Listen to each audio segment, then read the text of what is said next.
So after the episode episode 69, the famous episode 69, where Shannon and I began what could potentially be a tradition of air dicks, there have been some questions. Dave and I actually have a friend who is really struggling with the idea of air dicks, and Aisha. I like to think of this. Yes, like Aisha. I like to think of this as an existential question. Like, she understands what it means, but is wondering, are all of the times when our hands have been in the air and we've made this gesture in the past? Well, let's real quick, because I've had people who have asked me about it too, because they can't because a lot of people just listen to the show. If you're watching YouTube, you know what air dicks are, because it's been very clear. But for those of you who are just listening, it's like imagine if you had some like really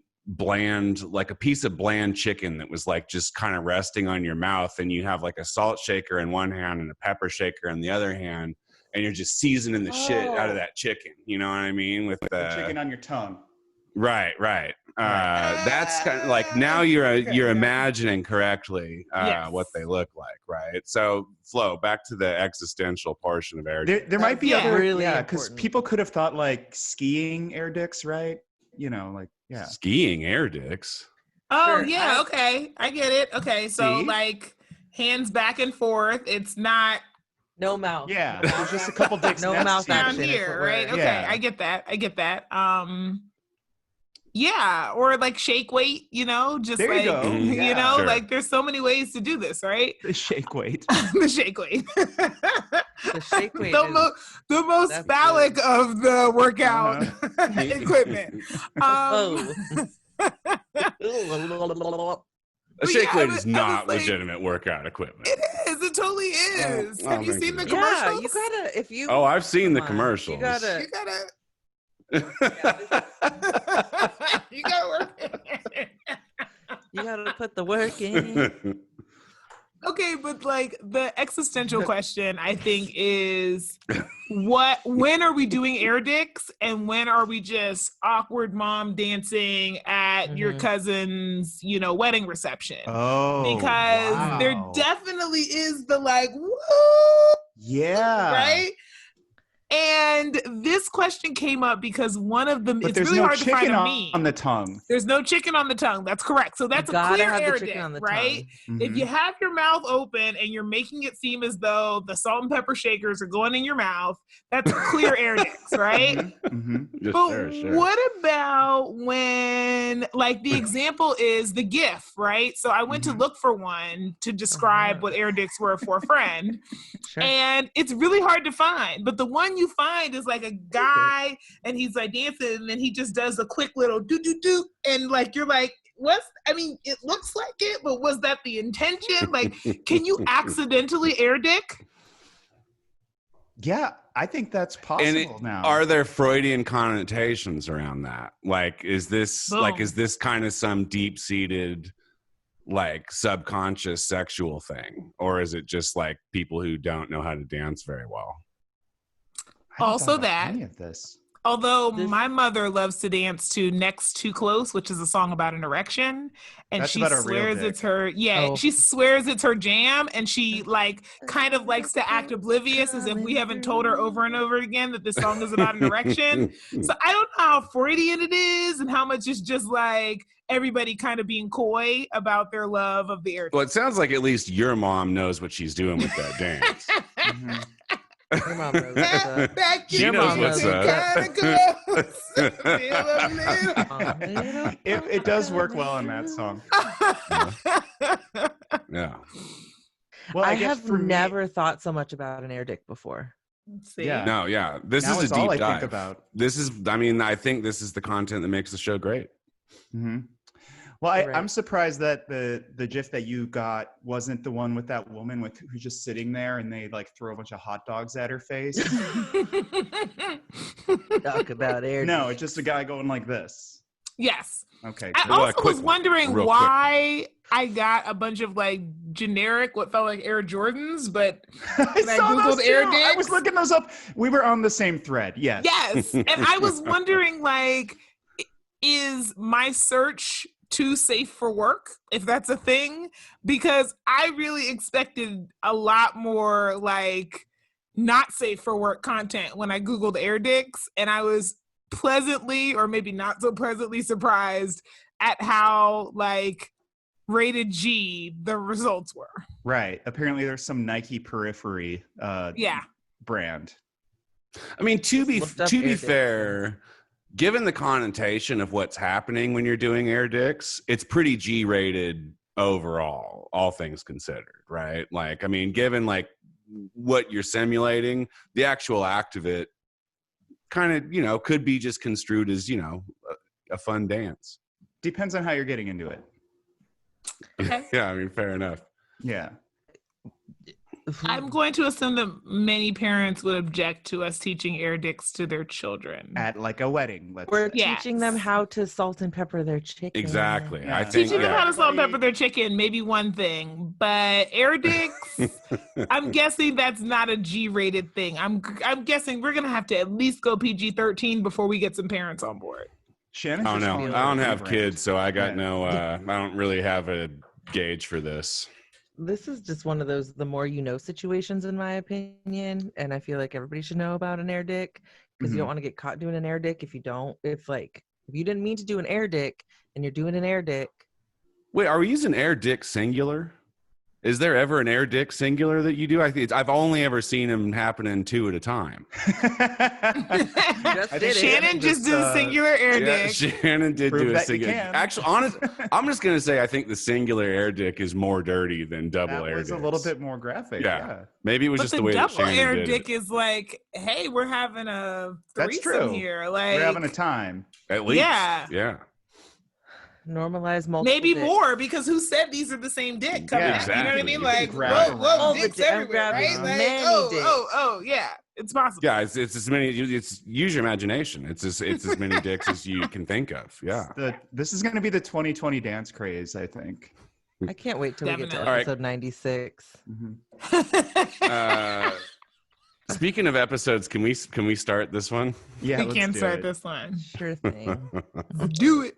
Voices, the things they said. Voices, some from those dead. All the voices heard. Voices, things we say. Voices, they're in your head. All the voices heard. Hello, everyone. You have Kempa. And Skylar. And Shannon. And Flo. Hooray. We are just coming out of, obviously, a holiday weekend, which we're going to have plenty of time to discuss. But how are you three? How were your weekends? I am well rested. I took some time away. I put up an out of office message on social media. I don't know what that says about me. And You've been active. Yeah, I turned the things off, and I stepped away from the screens and spent some time outside, and it was lovely. That sounds great. Yeah, good on you. Yeah, Shannon. That's dope. What did you do? I spent it having gallbladder attacks. So it was really cool. Dude, you need to declare independence from your fucking gallbladder is what you need to do. You know what? I agree with you. I'm coming to a space where I'm like, I need to have like a healthcare advocate to just push for me to get this motherfucker removed. Because the only way that they'll do it is if it's infected, if I have a fever and have to go to the emergency room. How do we infect it? Yeah, how bad will you get in trouble if you just lie about it and say it's infected? I think that if like I went to the emergency room and they took my temperature, they would be like, "Bitch, it's not infected." What if it was a cold fever? Listen, this you've never heard of it before. It's a cold fever. Yeah, you probably wouldn't fall for that. Honestly, that's probably not a good idea. Don't do that. I just hate that you have to go through this over and over again. Seriously. Yeah, it's super shitty. But, you know, it was a 4-day weekend for me, so that's cool. And is there a timeline for when you can actually schedule this, or is it all COVID based? Like, you'll know when it opens. They are supposed to call me in October or November, and then schedule it. Great. So, I feel like I could just Wikipedia how to remove a gallbladder and figure it out myself in less time than that. I think I could be ready to go in September. I have a really big dining room table and a lot of oilcloth. Not better. Hell yeah. So let's hear them out here. So Nate is like, he doesn't like body stuff. He would not be allowed to be in the house, but no, he has to stay in the backyard. Yeah. I got him. I'll be out there. Yeah, I'll just turn the air conditioning down so that the house stays really cold, and just make sure that there's spritz it with some cleaners. Yeah, I've got an alcohol and water sort of solution. Your house is not a sterile environment. Just generally try to keep the cats away. Your house is not a sterile environment. Sweep the cats away when they come in. Yeah. I just bought a new chef's knife. There's no way your house is a sterile environment. No you know matter what? how clean it is. Once this episode is over, I'll come over. Why don't we just table this for now? And see you at 9. I hate what you did there, Dave. No, we're not going to table this now. For now. And we'll circle back and just see how we're. I don't want anybody to get bored enough during this pandemic that they start thinking they can do their own surgery. I also have a really powerful vacuum, so if we could do this, where you put the scope in, and we could just do that, put the vacuum, and suck it right out. It would be so fast.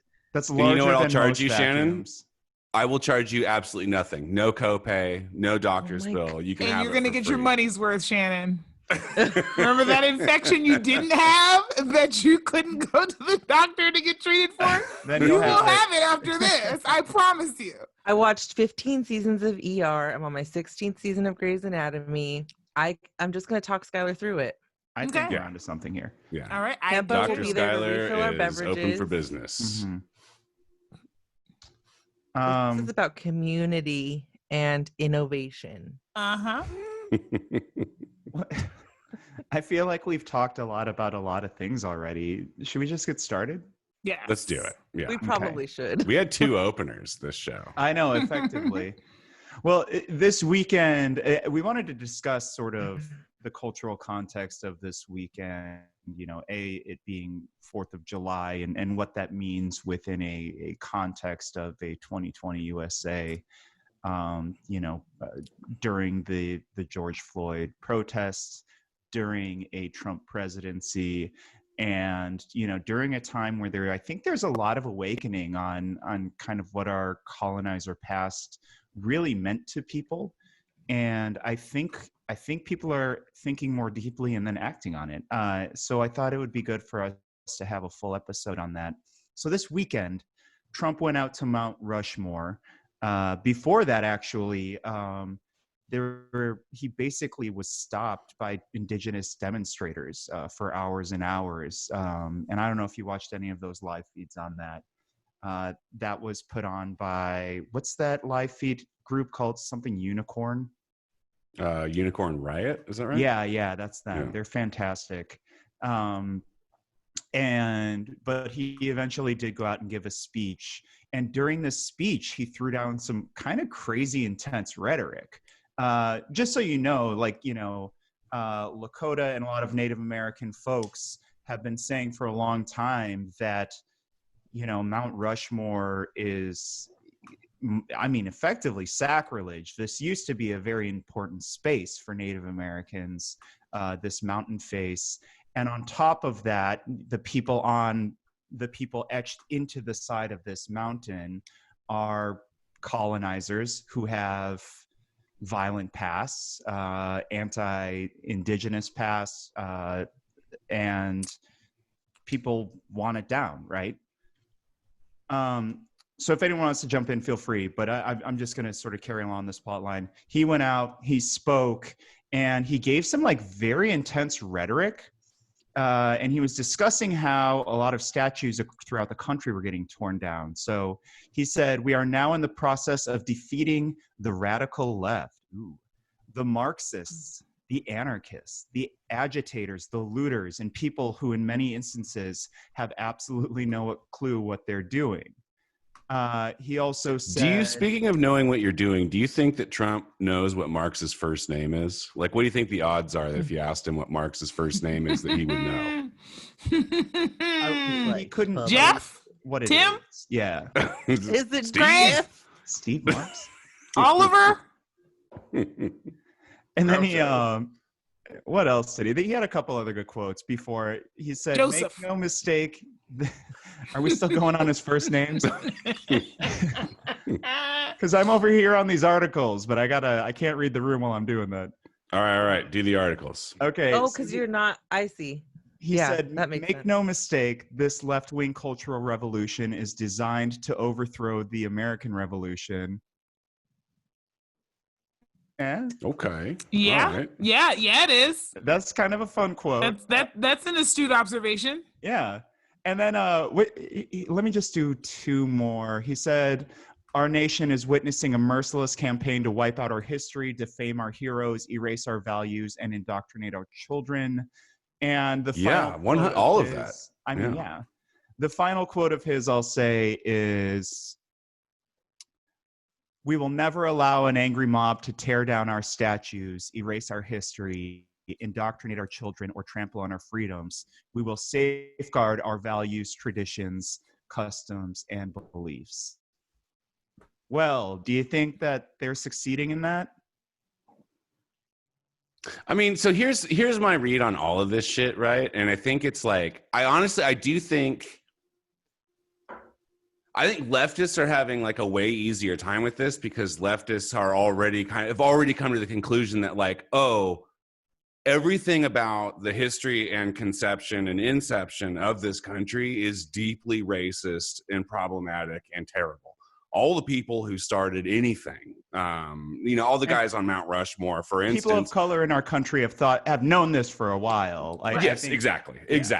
Right. But I think that there are people, and I think it's like also the fact that it comes on the heels, which I think is appropriate. I'm loving to see this. But it comes on the heels of like people being like, oh, the police department as an idea is a bad idea that we should like do away with and come up with a better plan. And I think there's just a lot of people who haven't spent very much time like really considering how fucked up like literally every facet of this country's history is, who feel like everything that they know or everything that they think that they understand about this country is like under attack. And it's like, oh, well, now, George Washington is bad. Oh, now, blah, blah, blah. This other Confederate general is bad or whatever. And like, of course, like everybody else, like POC and people who've thought about it are like, yeah, all of those guys are bad. Like that is true.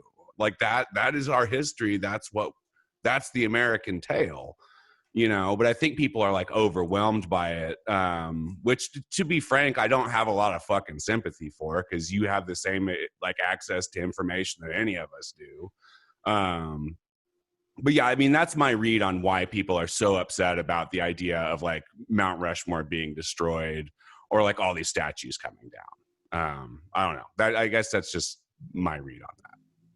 Yeah, I mean, I think it's a reckoning that it's hard to imagine that people are starting from baseline, but we have to accept that people are starting from baseline, right? And if you only learned history through, your limited education in American schools, you learned that this country was founded by people seeking freedom and who wanted better for themselves than the oppressive, structure that was monarchy, right? And they wanted religious freedoms and they wanted personal freedoms, and they came here and they used their manifest destiny and, we're going to make it work, right? And that's the story of America. Made friends with the Indians and there was a give and take, and blah, blah, blah, blah, blah. Yeah. 1492, Columbus sailed the ocean blue, right? Like that's the way you've been taught. And so now somebody is coming along and saying Columbus was a horrible, brutal person who slaughtered people and engaged in, in genocide and rape and all of these other things. Like, I'm reminded even a couple of years ago of this Ancestry commercial where they had like the descendants of Thomas Jefferson, and because of his relationship with Sally Hemings and others, there were lots of them that were Black, and they were trying to have it to be this kumbaya moment. And I was like, yeah, see, the thing about this is that none of this was consensual. So in acknowledging these descendants, you have to acknowledge rape, right? And that's not a comfortable thing for most people. And so like, there's not this kumbaya moment where we all come together and celebrate our shared ancestry. It's like, we don't have a shared ancestry, and a lot of the ways in which this country has operated have been rooted in somebody being harmed or oppressed or killed, and their history just being outright erased. And we have largely been very reluctant to even acknowledge, let alone have to contend with what that means, and if we have any responsibility to make it right. Right. So, but there's this quick, like, like in this speech at Mount Rushmore, right? That's where it was. Mm-hmm. Folks who are willing to deny this oppressive history are really quick to say, but don't take what I took from you back, right? Like, they don't want that. They don't want, like, the reckoning is actually not, like, it hasn't come full circle yet, because it's like there's still this sort of like, like Kempa read, and I'm not going to be able to cite it verbatim at all, but it's like, we're not going to let people take our land from us is essentially what there's like. Yep. Okay. Yeah, it reminds me of, I met when I lived in Grenada, I met some South Africans, but they were white folks, right? And they were colonizers, historically, and they were talking about how there were these votes going on in their country where, their land, their parents' land was going to get taken from them. And they're like, we've had this for generations. And I was like, keep running back with that logic, keep going. Right. And see follow where that to takes its natural you. conclusion. Right. Yeah. Like, you stole this fucking land. Can I go back to my original question though, which was, he said they're not going to tear down these statues, and has that been the case? That has indeed not been the case, Dave. No, indeed, a lot of statues have been coming down recently. Yeah, all over the nation. Honestly, kind of the world, right? They're tearing down like statues of colonizer in Europe and other places that are not the United States. And here in the U.S., it's funny, and I think a lot of you, I think all three of you were touching on this. When we're tearing down these Confederate statues and these Confederate flags, I think a lot of us in these, blue states are like, oh yeah, fuck yeah. And then like, I have these random friends, I think Skylar, you were talking about this the other day, where they're like, I agree with all these Confederate things coming down, but I draw the line at Christopher Columbus. Right. And you're just like, that's kind of what I'm saying though, because I think these guys are overwhelmed. I think it's like, wait a minute, are you telling me that everybody I read about in a history book that pertains to this country, the country that I love and live in, everyone that I read about was like racist and bad and problematic, and people are like, that is we're how saying it the is, best of these, like, we for generations have made Lincoln like out to be like not so bad, and he fundamentally believed that like black people just weren't smart. And that was what met the sniff test of like, not but that was like a progressive view, right? at like that was time, like right? A progressive view, like, you shouldn't be a slave, but you're also a dumb darky. Like that goes for like progressive values in the 1850s and 60s.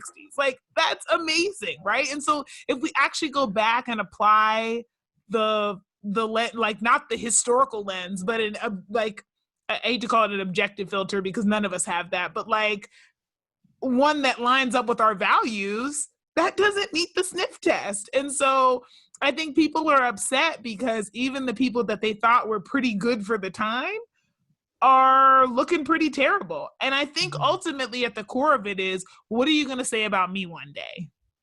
And I don't know if people are going to ask that question out loud, but I think that's at the core of it, is like, if all these people who I thought were trying to do their best at the time are judged through the lens of history as being not so good, what are you going to say about me and my ilk?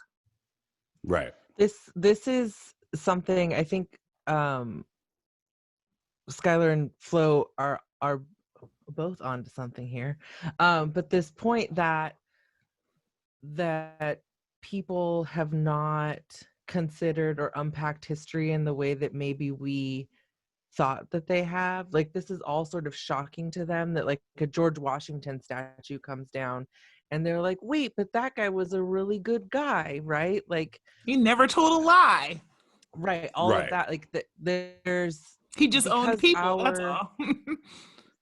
Right. Like, you know, because our American education system has been also colonized, like, and the story is told in a very specific way.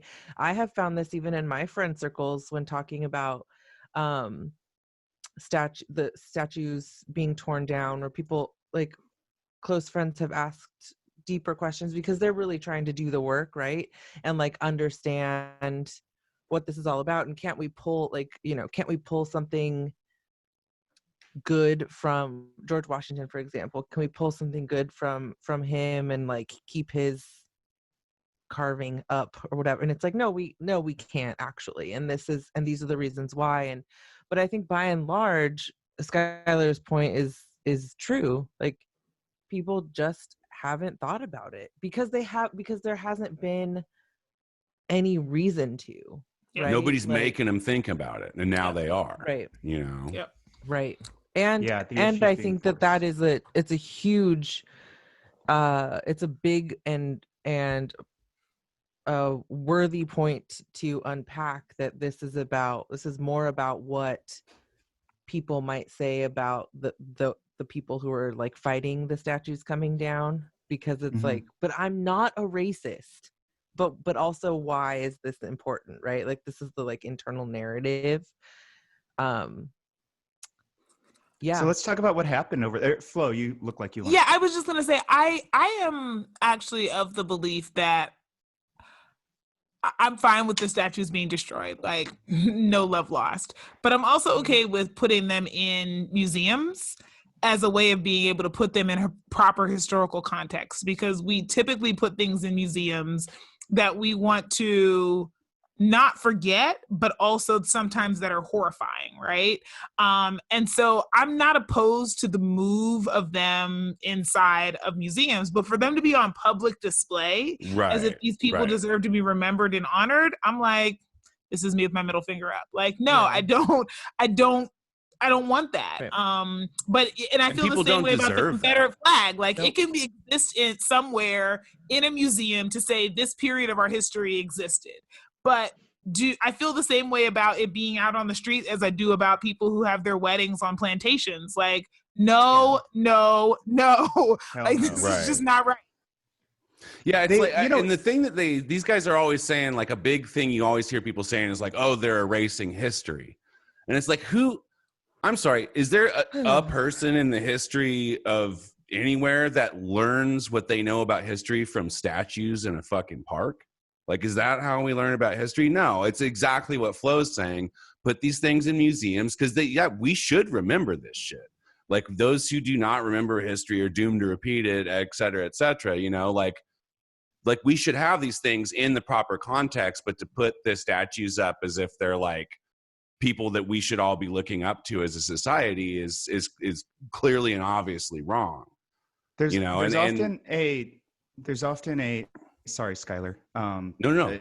A discussion held about Germany, right? Why are we taking all these Confederate statues down? I went to Auschwitz and it moved me to my core. And, you know, and it helps the world over understand the atrocities of, you know, what the Germans did during World War II and the Holocaust. And the pushback of that should naturally be these places still are there, and they are showing you the atrocities that happened in these places, but you don't have fucking Hitler and Goebbels statues in the middle of fucking Berlin.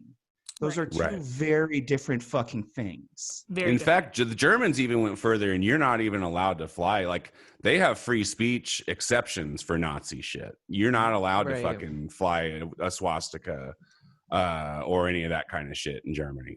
You know, and they teach it in school. Mm-hmm. I mean, I there's a particular like sense of, are you serious right now? Like the hypocrisy of people who are saying you're erasing our history while also saying slavery was a long time ago. Why don't you get over racism? And I have to remind people that, like, I am in my 30s and I am the first generation in my family to be born with the right to vote on my 18th birthday. My mother was born in 1950. That was not a reality for her. And I was gestated in her womb. So, like, this stuff is not that long ago. No, you know, like, my mother was alive and, you know, thinking about and reading about it when the Civil Rights Act was passed. She was a teenager, right? Like, this is not that long ago. And so when people are saying, like, we're erasing their history, I'm just like, what? How is it that you can contend with a history that is so far removed from you, but you can't contend with a history that is people's lived experience that are still alive right now? Mm-hmm. It should. I mean, I was just going to say, like, to kind of go along with what Flo just said, the other thing that people I don't think fully realize is, especially as it pertains to the statues in the South of Confederate soldiers, the majority, or at least like I don't know, I'm not positive that it's a majority, but it's a sizable, significant portion of those statues went up as a response to the civil rights movement. Yes. Those are not statues that have been like sitting around for like 100 years. Those things went up because fucking black people wanted some equity, and did the Confederate flag in many instances. It was not being flown this way immediately after the Civil War. That starts in the late 60s and the early 70s, and that's when a lot of these statues go up. That's fucking. And so it's not to like look at fucking history; it's to propagate white supremacy. 100% is why those statues went up in the first place. We lived in a time where our attorney general was named after not one, but two Confederate, like, high-ranking officers. Jefferson Beauregard. Are you freaking kidding me? Like, this is... Yeah. And there's also, like, the thing I think about a lot is, so I went to Spelman, which is a historically Black college in Atlanta, and it is part of the Atlanta University Center, which has a total of 6 universities that are all in really close proximity. Two are graduate schools, Morehouse School of Medicine and the Interdenominational Theological Seminary, and the other all have undergrad and graduate programs, depending on whether they're colleges or universities. And they are all over, you know, 100 and they're 1881, 1867, et cetera. So, you know, these are 150-year-old organizations and such. And yet they all exist at the end of Robert E. Lee Street. Wild. Yeah.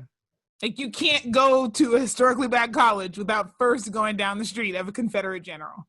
Right. Of the Confederate general, like the most famous Darth Vader of the Confederacy. Yep. Yeah.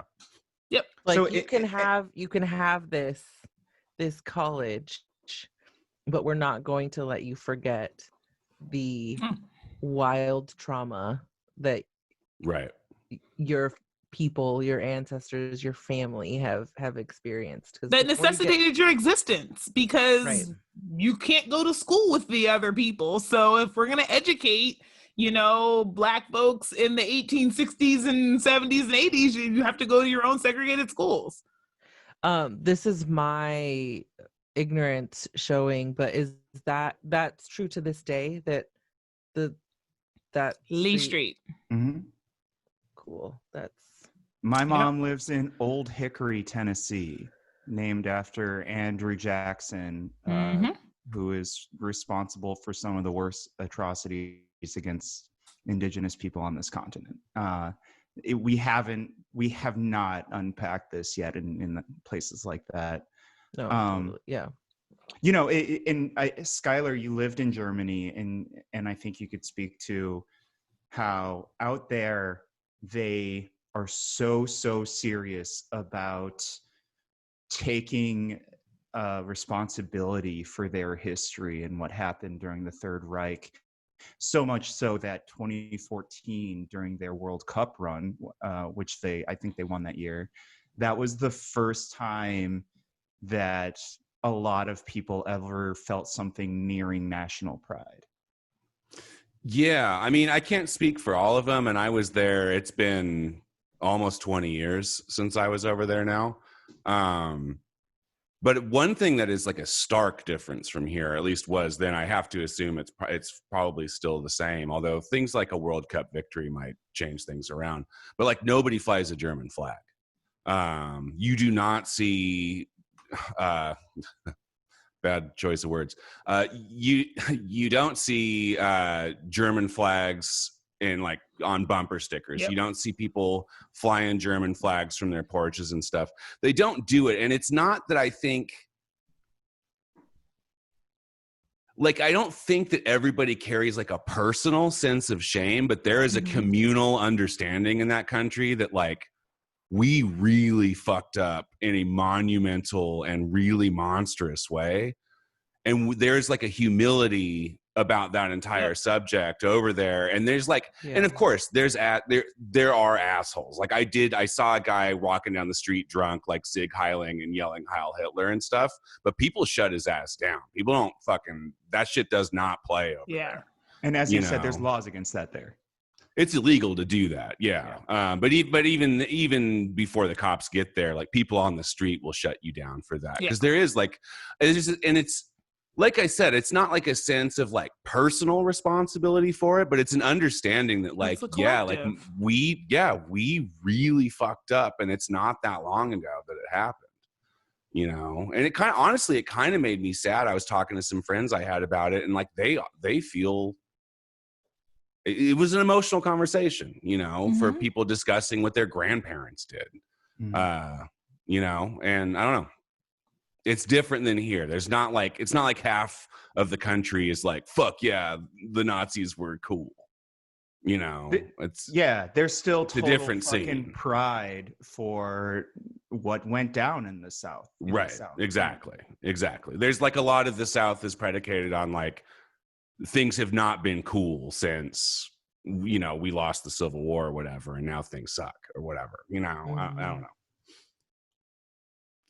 Yeah, without an appreciation that the reason why things suck is because you lost your free labor force, and capitalism requires that. And so some of you have had to do the slightly better paid version of the work that your free labor force was doing, and it's not so awesome, even when you're marginally paid for it. And I think that's the part of the reckoning that people have not been able to come to terms with. But to your point, Skylar, you know, I've only been to Germany once. That was not a layover, and it was in 2006, I think it was. And my experience, you were obviously there a lot longer, but my experience was the very same. And I actually had a conversation with a friend's husband who was born and raised there, about their reluctance to show any like national pride.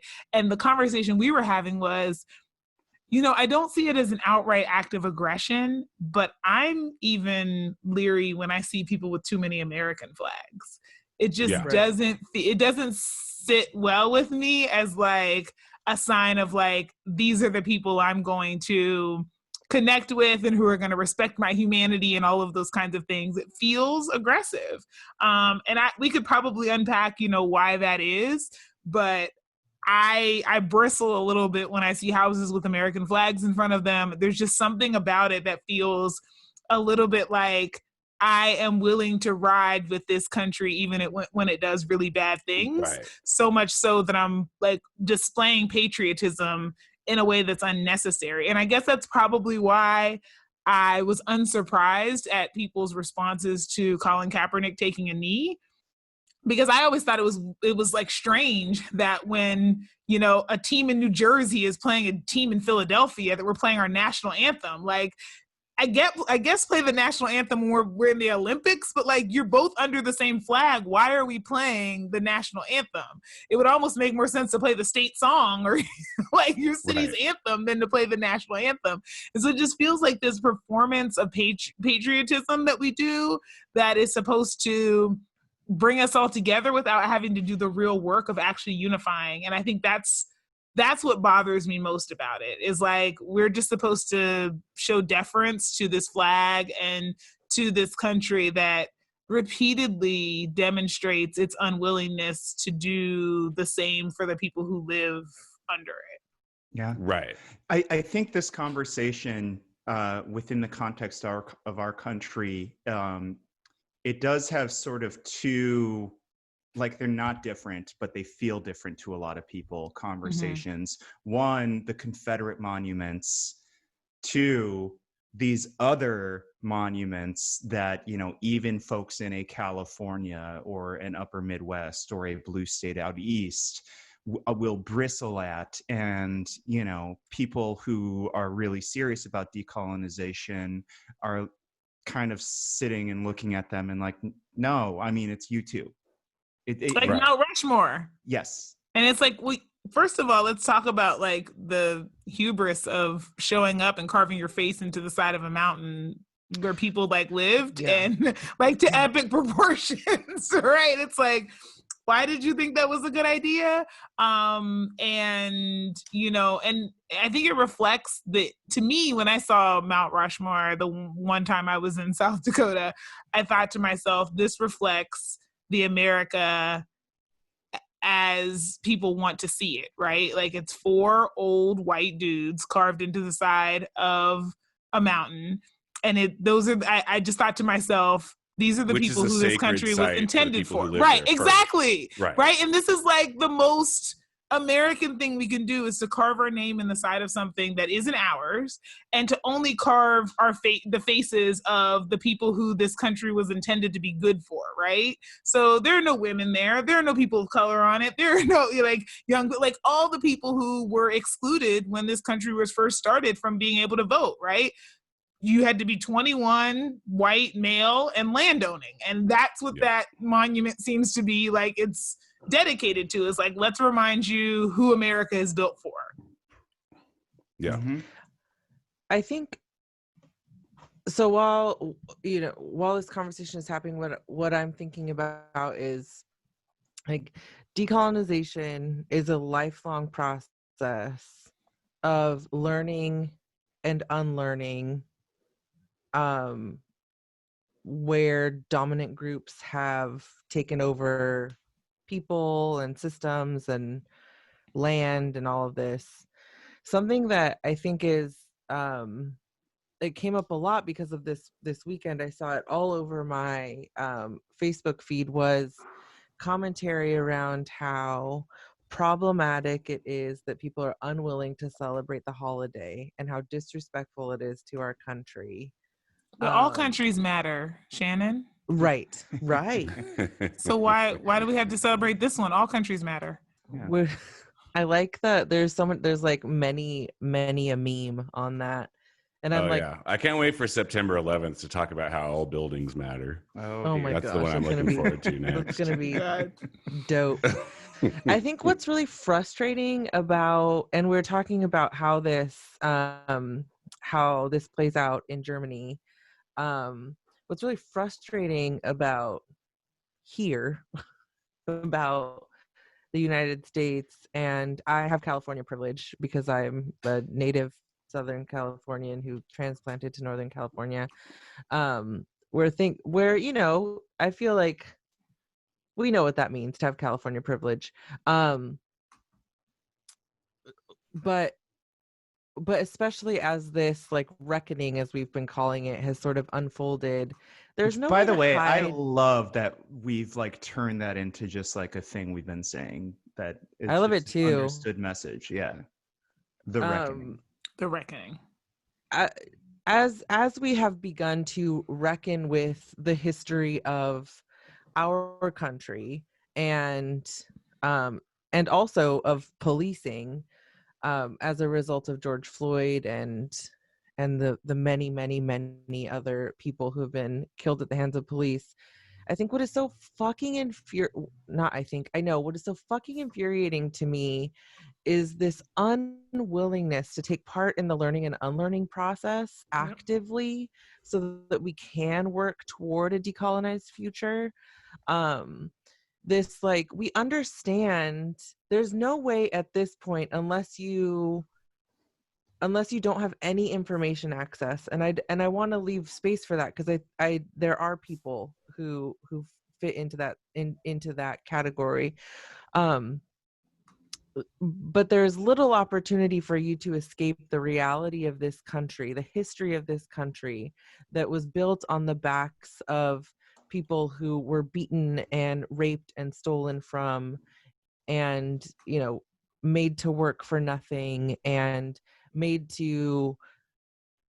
were made to essentially be cattle. I mean, we talk about or appliances, slavery, right? Like, or all of this, like, and you still fly a fucking American flag and, like, refuse to acknowledge that even that right now it's a sign of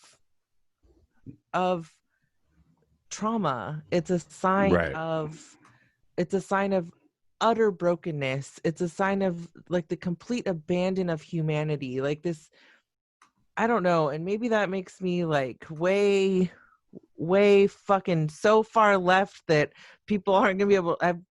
Maybe there's people who are not gonna be able to look at me in the eye but you fly an American flag today, and that means something. It means that you were unwilling. But nobody knows what you mean, really, right? That's why it's fucking scary. And like, to Flo's point, why it's scary. Right. Yeah. What part of this are you celebrating? Like, are you, and it's that, like, you know, that's the part that's scary to me.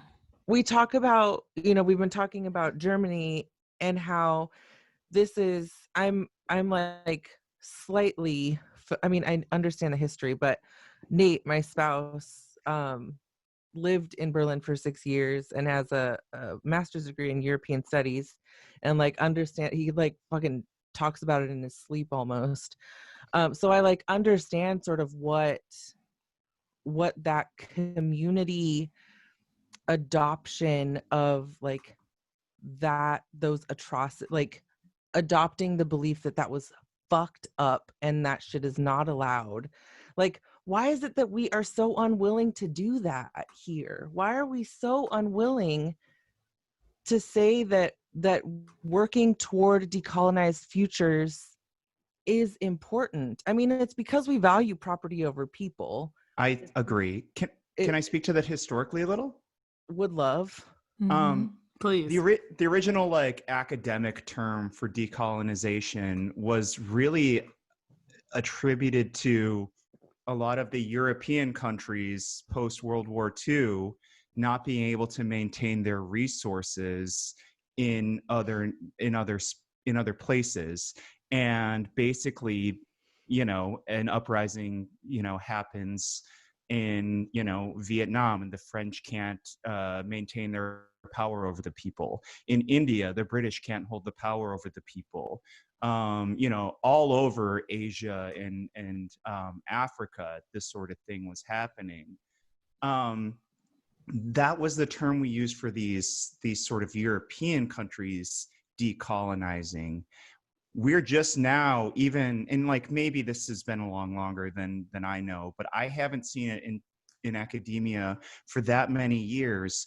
We're starting to attribute this terminology to the Americas, and how, you know, basically the white people who came in have colonized these spaces, because we never decolonized here. We still use the history of, you know, the white American, right? We still glorify them. We still have those statues up, and to your point, this is it. This is the time. Hopefully, this is that reckoning. Mm-hmm. I hope so. I really do, because I do recognize, like, I'm still contending with what do some of these symbols mean. I certainly, I'm always reminded of writing this paper when I was in high school on the Vietnam War. My mom was like, all your details are right, but you missed the spirit of what was happening at the time. And so I do this dance when it comes to certain people of like, how do we appreciate the people who stood out on a limb for their time versus the, you know, but how does that hold up against our values today? And it's the same thing for me of like, you know, my grandfather was stationed in California and San Francisco and was part of, you know, the Black service members. And so it really is important to me to honor that sacrifice, you know, and the fact that like, he lived through it, but they were part of this, like, there was this huge explosion and there were lots of like really unsafe working conditions. And many of the Black service members, like, you know, decided that they weren't going to stand for it and they got court-martialed and there was this whole back and forth thing. And so that's also my story of America too. And so how do I reckon with being the grandchild of someone who was a service member in this country and for whom that meant a lot, with also the fact that he, you know, was serving in segregated troops, right? Like, how do you make sense of that? And so this flag has complicated feelings for me. And it also it's more complicated depending on who's waving it and what, you know, and all the meaning that's ascribed to that. And so I think part of the reckoning, I think it's part of being able to hold these complex truths together that, you know, right. some of the people, some of our favorites weren't so great. And we can still appreciate their role in history without having to also pretend that they were better than they were. Yeah. And I think it's a family thing, right? Like, I mean, there's so many people I hear when somebody dies who suddenly turn them into this person they weren't and it stole all their, like, all these values that they didn't have. It's like, you know, he was a lying, cheating snake of a man. How dare you sit up here and talk about how awesome he was, right? And I think sometimes we do that through our own history. And so the Pollyanna in me is like, how do I expect people to do better for America than they do for, you know, Uncle Tom, who was a snake of a man. But the other part of me is like, but then do better. Like, we can all do better and we can have honest conversations. And we certainly had family members who died who we were honest about what their good qualities were and how, you know, they also had some ones that weren't so great and that we're not going to gloss over those either. And I think ultimately we all end up feeling better when we're honest. Yep. You said a few episodes ago that the last thing you would ever do is, you know, deify the people who created this country, right? Mm-hmm. And I 100% agree. That doesn't mean, like, I don't know, to your point, it doesn't mean all of those things you're saying it doesn't mean. But what we can do is humanize, and we can talk about all the fucked up shit they did while we talk about, you know, some good things somebody might have done, right? Yeah, I mean, I for damn sure don't want to live under an American monarchy. My goodness, like, the democracy, you know, the Democratic Republic sucks enough. I certainly don't want to live under King Trump. So I get it. Like, there are some things about this that maybe worked out well. And I do think that if we were to have a constitutional convention, which I strongly support, that there may be elements of how things work right now that we would keep because we like them. But I also think it merits reconsidering all of it with a collective imagination. That the only thing I'm concerned about is us doing this and ultimately ending up with the same thing because our imaginations aren't big enough. And I think that goes back to, like, our concept of policing, our concept of what professional looks like, our concept of, like, how things should be. I'm so worried that we've all been so collectively traumatized out of our imaginations that we'd get this great opportunity and we'd squander it trying to do the palatable, moderate, middle ground thing that would make things worse. That's my only fear about that. I mean, like, so I feel like the people who are, like, tearing down statues or wanting to defund the police, or like basically the protesters who are making things happen, are challenging America to be better. And I think that they get people kind of view them as like, oh, these people hate America, or they don't, they want to destroy this thing or whatever. And I would argue that these people are far more optimistic about what we can do as Americans than the people who just like want to hang on to our past as if, all we ever did, we're like a completely righteous country that's free of sin or whatever. Dude, for people to be like, we can do better than this, and then to have the people who are like, no, we can't. I mean, I don't know how that speaks to you guys about who feels which way about America. Yeah. But I feel like the people who are tearing down the statues and are like, we can do better as a country are the optimists, and they are the patriots. Can Absolutely. I jump in and give the context for what happened this weekend and the weeks before too? Because we haven't really discussed that. In the weeks leading up to this weekend, we've seen multiple instances, not just of folks tearing down really statues that were celebratory of the Confederacy. We've seen people tearing down throughout the country, throughout the North, throughout the West, symbols of American, USA, quote unquote, the red, white, and blue flag type of colonization, right? So Christopher Columbus statues, and here in Sacramento a few weeks back, somebody put red paint symbolizing blood on the Sutter statue outside of Sutter's Fort, which eventually the hospital tore down. You guys probably should change your name to, maybe don't call it Sutter Hospital. And then Trump came out and he's like, oh, I need to put a stop to this. He's trying to make it a felony to pull this down. That Isn't it already a felony to go on state ground and pull a statue down, by the way? That can't be a misdemeanor. I mean, that sounds correct, but I don't know. This is just intertwined with our already existing issues of criminalization in a police state, right? Yeah. Like, let's turn one more thing into a crime instead of actually dealing with why people are doing this and what it might mean and how this might make us all a safer and better place. Instead, we'll just make it a crime. Mm-hmm. Well, then, so then Friday, as we mentioned at the beginning of the episode, he's saying that, I'm going to throw them all away. We must fight these Marxists. And he wants to create like a garden of statues for all of the historic American heroes. Shannon, you were just going where I was going to go, because that to me is very much like a piece of chicken on the tongue moment that needs to get seasoned, right? All right. Yeah. And so the that's people, some chicken that needs seasoning right there. That's some dry ass chicken. The people responded effectively by tearing down even more statues throughout the country. There is one Christopher Columbus statue that was just straight up beheaded in Baltimore.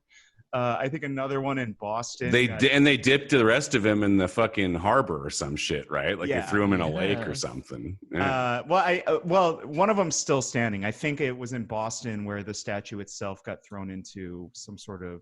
I think they did that in Baltimore this weekend, but I could be wrong. There was the one that they put in. It looks like it's still up. So. Yeah, they did some. They put one of the Columbus statues in a body of water. This was like several weeks back, because I remember seeing somebody updated the Google map and showed the statue in the middle of the water. And I was like, petty, unparalleled. Whoever you are out there, I love you. And that was one of those like I've ever those are the real heroes. The real heroes, seriously. Well, and then this weekend in Sacramento, there's in Capitol Park, right by where I live, the Junipero Serra. Did I pronounce that correctly? Mm-hmm. Fuck you. I think so. Statue, and he was actually one of the worst colonizers out in San Francisco. He had a terrible history with how he treated the indigenous community, I believe. And you regarded as being even like sadistic, even for the time. Yeah. Like even the people who like lived back then were like, oh, this guy's like extra fucked up. And this tells you how fast things are moving, that like 5 years ago, Pope Francis, and he's like the progressive Pope that we all should love, he canonized him. 5 years ago. Yeah. And now we're in a time where in San Francisco, they've pulled down his statues. Just this weekend, they pulled down his statue here Again, it feels like shout out to you guys, by the way. If you were pulling on those ropes and tore that thing down this weekend, thank you. Respect to you. We love you. We definitely don't know any of you, so no, definitely don't know any of you. Especially not the people who were like waving. The bee had like the thing with the, what was it? The three. There was a man with a 3-arrow flag who was waving that. Speaking of ridiculous shit that Trump said about like naming Antifa as a fucking terrorist organization, that was I love that response. The bee names not once but twice a guy who is waving, quote unquote, waving a 3-arrow flag, then wrapped it around a sledgehammer and used it to beat the shit out of that fucking statue, which is the most baller thing that I think I've read all weekend. Anyway, so that statue no longer exists here in Sacramento. And I guess where I was trying to circle this around to is it just feels like it's moving further.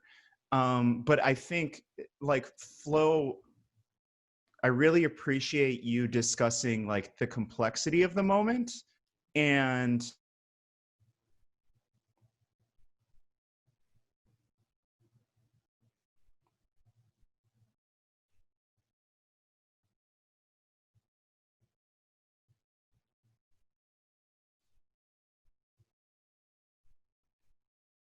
we were talking about decolonization and, we were having an offline conversation.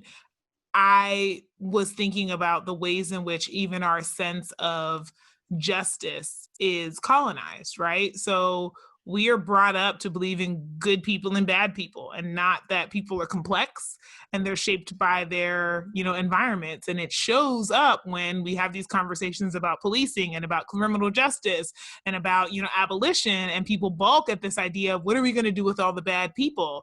And I remind them that people are not born criminals. They're not born that's something that we shape and traumatize into people. And I'm also reminded that we are a country that is notorious for locking people up and throwing away the key. We're also really inequitable in who gets that treatment and who is always presumed to be the good people, the, professional people, the people worthy of our time, attention, and protection. And so I am very willing to allow for a level of casting out and sort of overcorrection in this instance, because the very people for whom monuments are built are also the people who often are not subjected to the scrutiny that they deserve. But there will come a point where we will have to correct back to a reasonable assessment of human beings are complex. And if it's true that part of the reason why we went to abolish prisons and do away with, policing as we know it is because none of us are the worst thing we've ever done, and that there are other ways to create safety and other ways to honor our humanity, then that also has to include other people. But we're not there yet. So I'm not in favor of starting our restorative justice practice with the worst of the humans who have gotten the most of our privilege and empathy and compassion already. But I also want us to be mindful that a truly decolonized process also has to contend with how do we deal with these things without doing the us versus them, the good guys versus bad, because that dichotomy inherently is a colonial mindset and leads us to the same outcomes in the end. But for now, fuck those statues, burn that bitch down. Shannon, you shared a really interesting resource with us, and it was discussing the National History Center's new Teaching Decolonization resource collection. Can you talk a little bit about that? I mean, yeah, it's a big resource. I think it's certainly worth, if talking about decolonization is something that you're interested in, then I certainly think this is worth it, because it takes or is worth taking a look at, because the person who wrote it is Annabelle I'm gonna mess this up. Lebrecki. So who was an undergrad when she wrote Somewhere Annabelle is sitting there like, Lebrecki, really? That's like, what you did with it. Damn it.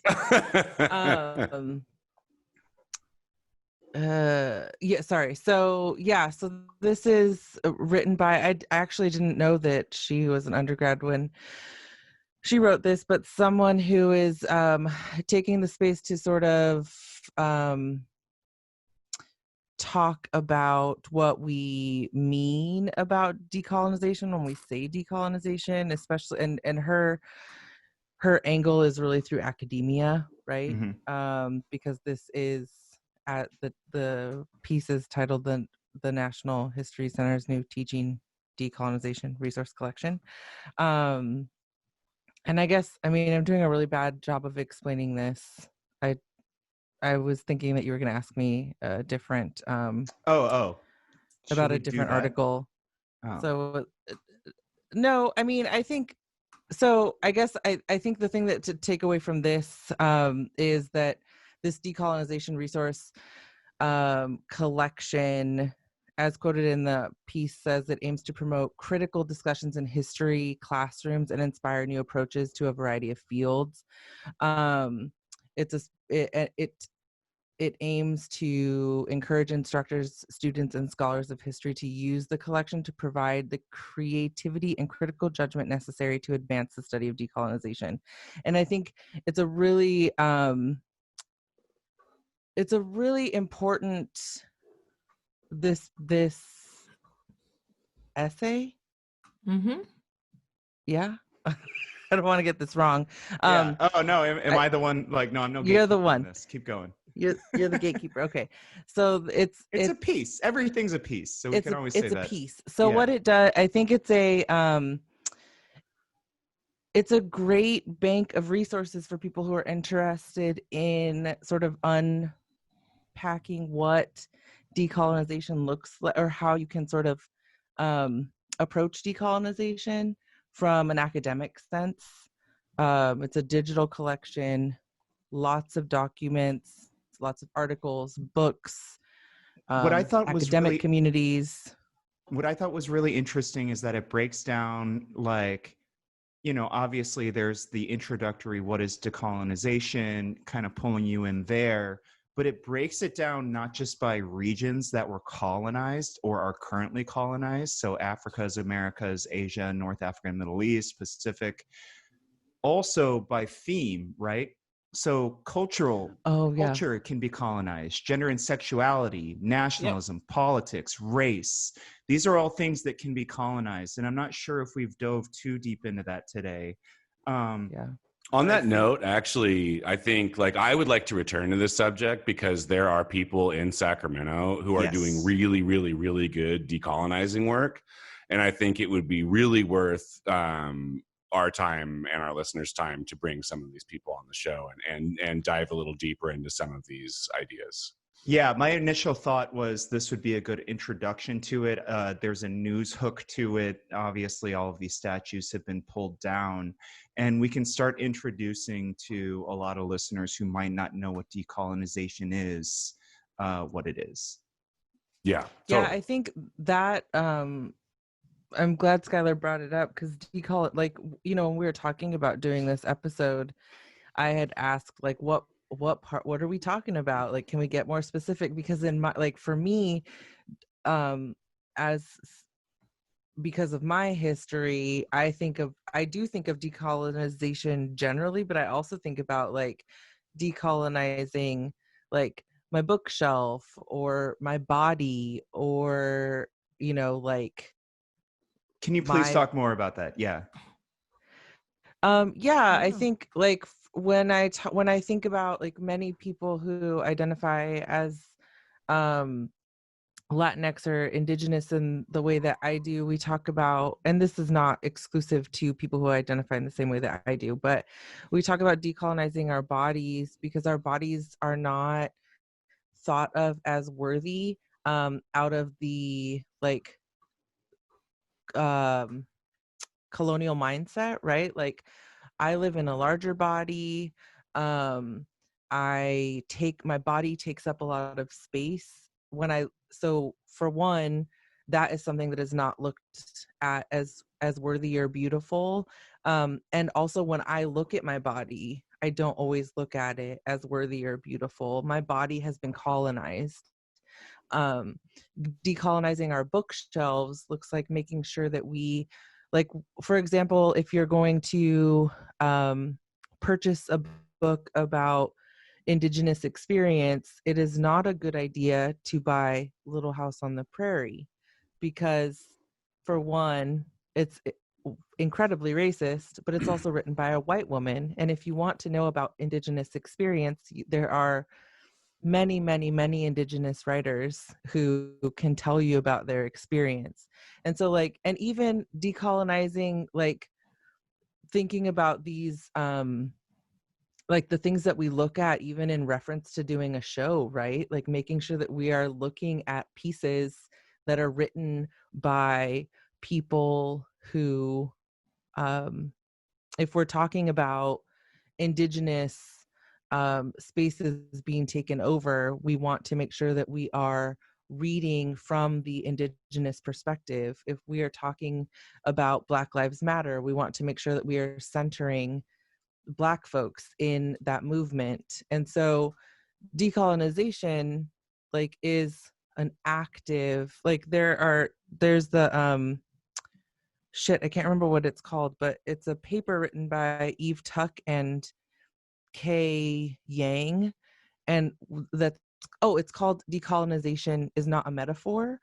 And that's like such an important thing, I think, for us to remember, that it's not, that this is something that we actively have to participate in. Our lives have to, it is community oriented and it is collective, and colonization wins because it separates us, right? Like, but when we come back together and when we can identify, like, and when we can center the experiences of oppressed people, we can work toward decolonization.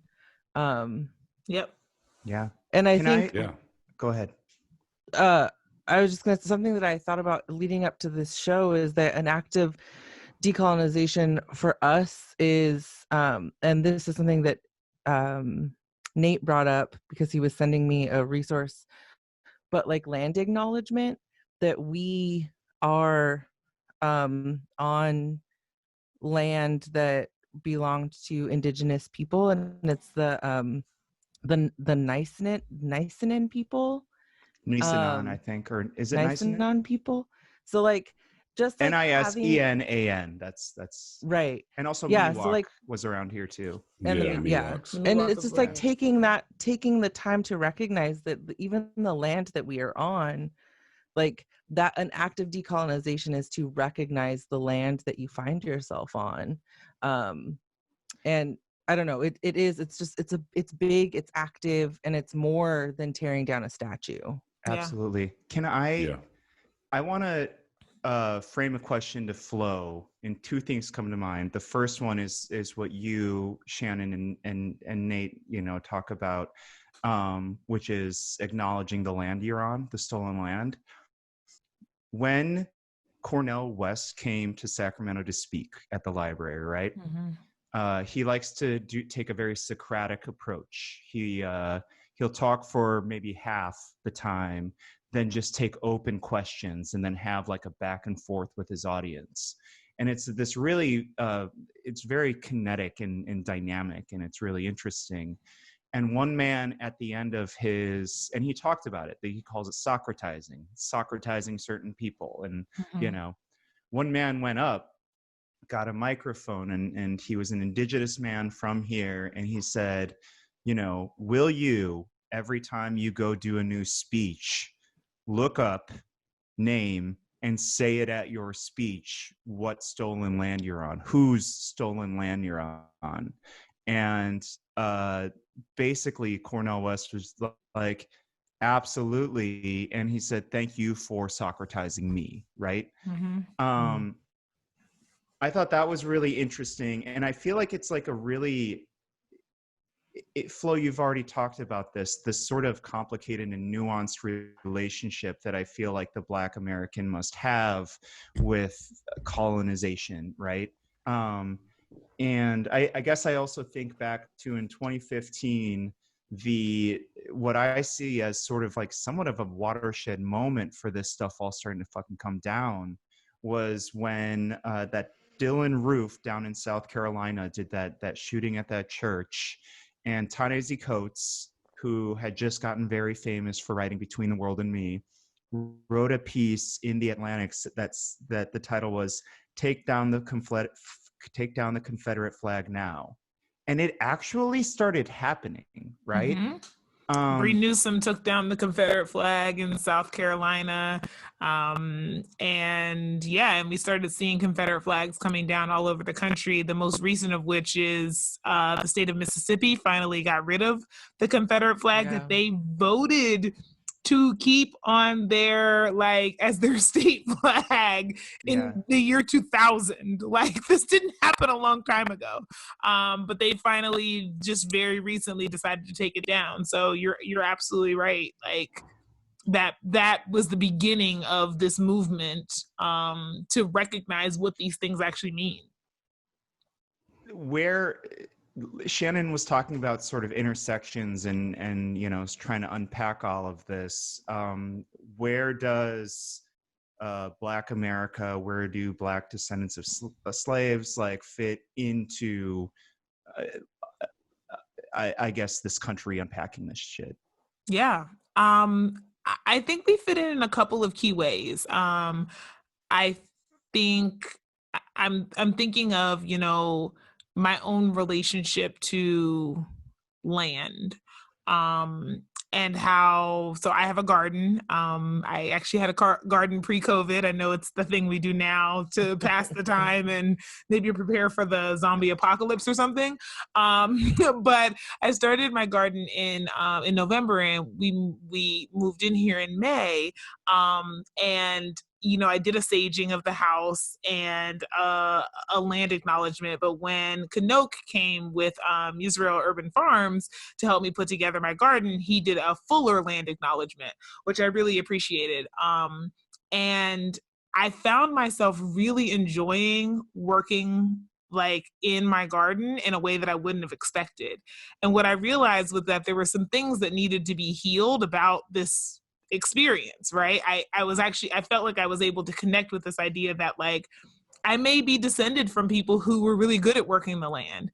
And that love of land was then perverted by slavery, where they were brought to a land where they didn't speak the language and they didn't know anyone and they were forced to work. And so it creates this tension that you have. And so I've had to really reconcile a lot for myself. And I don't know, how other folks, experience it.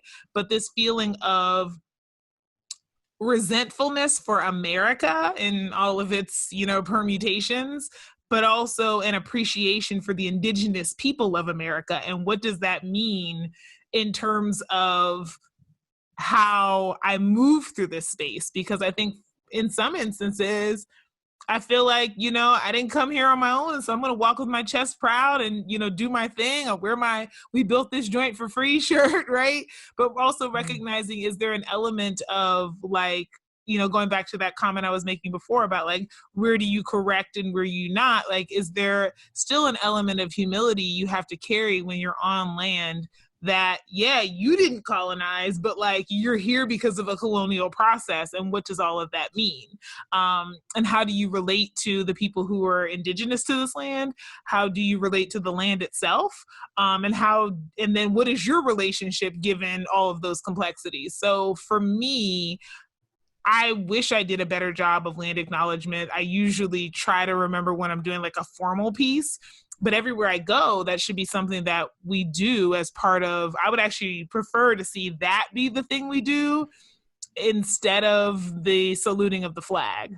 Like making a land acknowledgement the way that we open every city council meeting and every county supervisors meeting, and every opening of a floor session for the Assembly and Senate. Like, that would be a big deal to be reminded before we go in to do our business of what has happened here and how and who was harmed by it. And who continues to be harmed by it. Because if I'm recalling correctly, I believe it's the Miwok people who still don't have formal acknowledgement by the government. And, you know, when we talk about undocumented folks,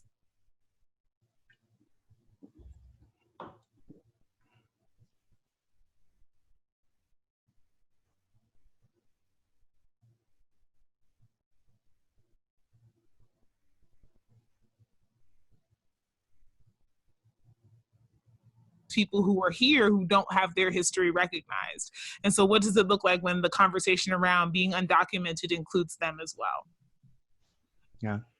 Skylar, I think, you know, when you brought up the point that there are so many people that are in this fight in this town, and we should keep having this conversation, I think that's a great idea, and I'd love to do that if the three of you are on board with that.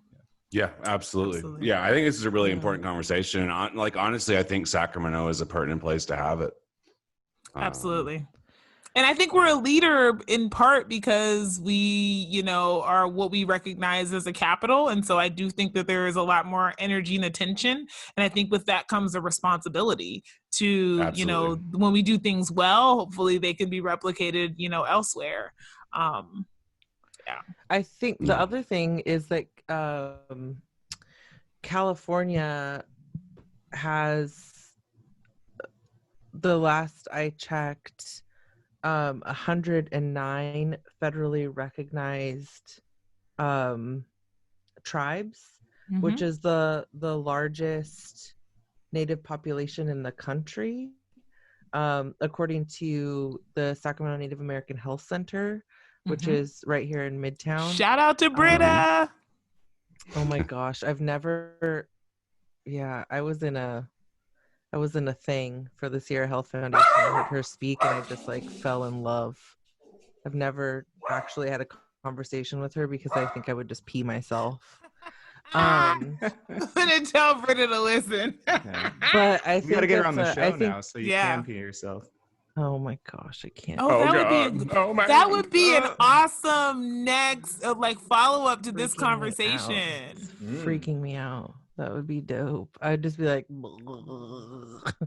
I think I like the idea of continuing to unpack this, especially like as Flo is talking, as I'm thinking, as like, you know, two women of color thinking about the way that colonization has really fucked up our experience, because now we have to like do things like decolonize spaces that should just be like we shouldn't have to, right? You know, like all of a sudden now we have to decolonize because a bunch of like fucking settlers, you know, decided to fuck everything up for us. Like, I think it's a really big conversation, and an hour and a half on a Tuesday at some point in the day is not enough to get to it. I mean, I feel like absolutely. I can certainly talk about it so much more. So I would be down to do a little bit more unpacking and bring some guests on for sure. I gotta say, in real time, I was learning a lot, and I feel like there's so much more for someone like me to learn, and let's do it. Yeah. Well, I mean, here's the thing for me, right? Like, I don't know. I feel like there's a lot for me to learn in general about like a number of topics, right? And there's like all this great insight that comes out of that in a lot of different ways. But it's hard for me to know where to go to get this great insight and hear these great discussions and listen to these perfect takes.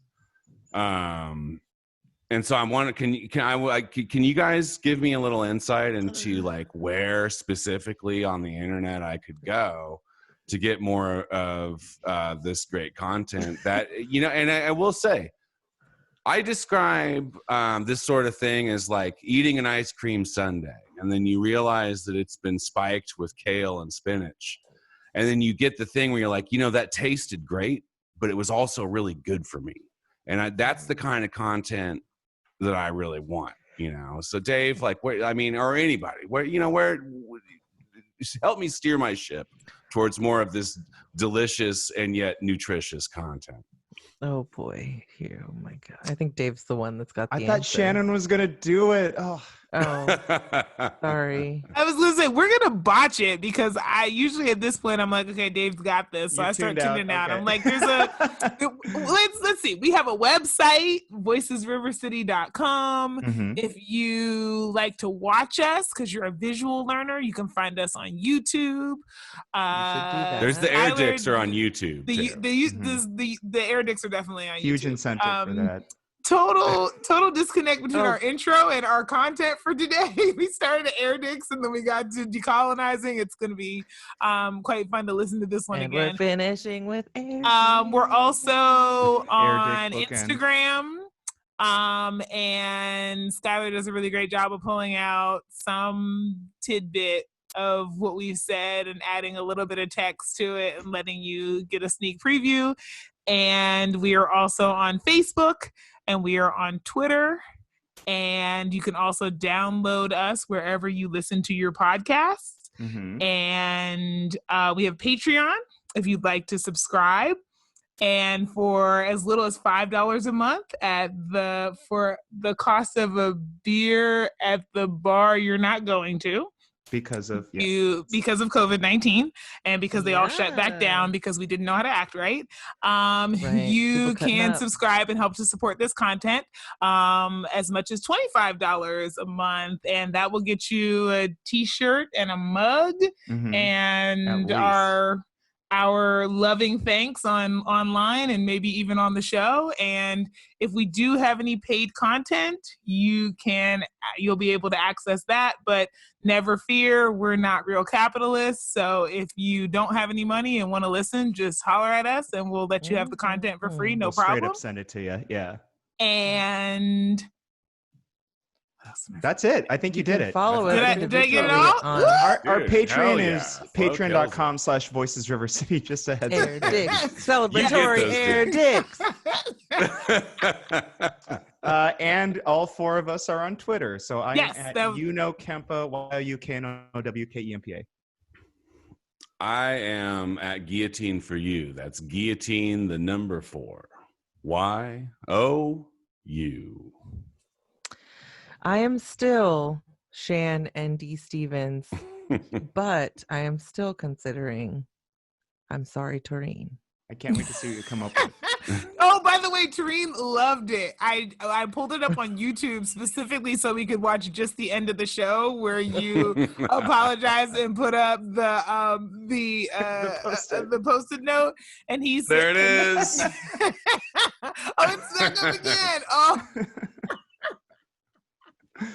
And he was like, he's glad that you acknowledge your wrongdoings, but you may have to still pay pimp. So love it. Whatever. Where can I find you on Twitter? And I am at Flojaune. That's FLOJAUNE. And that is us. I guess we went a little long, but I really enjoyed this episode. So we went long, but that.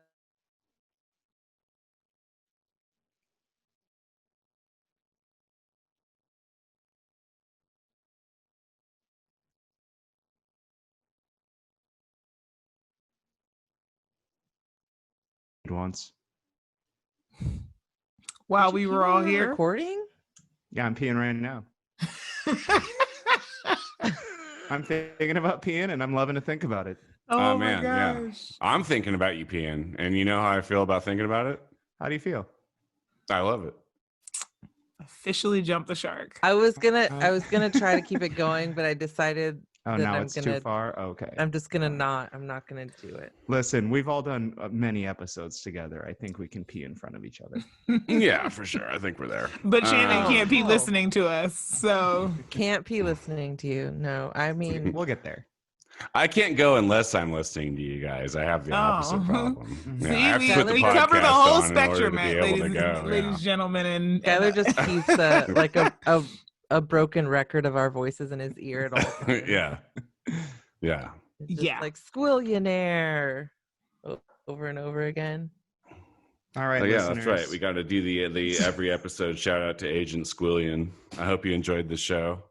Yeah. I hope you Give us your money. I'll show you my titty.